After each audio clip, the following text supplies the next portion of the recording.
All right. Like I said, a little introduction. Age 6. My brother and some of his friends had paper routes. I actually took their papers, their extra papers, went out in the corner and sold papers, sometime in a snowstorm. So says my mother. At 8, I had a morning paper route. At 12, I had my first job as a dishwasher. Now, I broke the rules. I admit I broke the rules. We were very poor, and I used my brother's ID to work. Not right, but it was impairments. And I actually mowed lawns. I wanted to be an actor. I mowed lawns, and I bought my own airplane ticket and went to Hollywood. Don't do it. Parents are a good thing. Guardians are a good thing. I don't care if you have your regular parents or foster parents. It is better to be guided by someone who has more experience in life than you. Always. Even at 38 years old, I go find a mentor or a guide for everything I do. I go find somebody who's done it already. They're better at it than I am. They're more established. And I go get advice before I go take action. Okay? Then I went to California, like I said. I ended up in a couple commercials and a couple in one movie that summer and did a bunch of other fun stuff. But at age 16, I became a legal adult. It's called emancipation.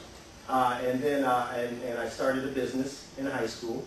I couldn't get a job. 1988 was not the best time to find a job, and America was a little different, but we won't go there. At 17, I did graduate from high school, even though I was paying my own bills and getting myself out of bed every morning. I graduated from high school. And I became a DJ. Some of you kids can't tell me you're too young to do what you love. 12 years old, I was doing teen dances, school dances, anything I could do, my mother's parties as a DJ. In 19, I had a sports bar. I managed one, and then I moved to Appleton, or to the Oshkosh, Appleton area at the age of 22. I was in a movie called The Tuskegee Airmen. It's a movie about black fighter pilots in World War II. Very interesting movie if you ever want to watch it or read the books about it. And then from 25 to 27, I modeled. I was in Ebony and Jet and Revive and Source and Essence and a bunch of other stuff. I'll show you some pictures later. Age 26. Now, this is very important. The next 10 to 12 years of your life will pay the rest of your life. I started hanging with the wrong people, and I made some bad decisions. And this is what I learned coming out of it. One of my mentors said the 5 or 6 people that surround you all the time, that hang around you, will determine how far you go in life. So if you are the 6th person and you got 5 losers around you, it's not going to work. You're going to have to find some people with some aspirations that want something out of life and hang around them.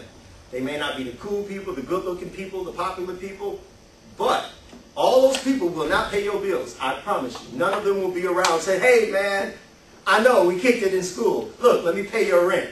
Not going to happen. So you have to decide who you hang around, not just who's in the room. Okay? I ended up becoming the first person of African descent to be on radio in Northeast Wisconsin. I did a hip-hop and R&B show on KISS FM about 10 years ago called The Urban Suite. And what it did was it took an hour and we played new music. We took a half an hour and we played old school music. And then we took a half an hour and we played gospel music. So we wanted to properly represent all music that comes from people of African descent culture.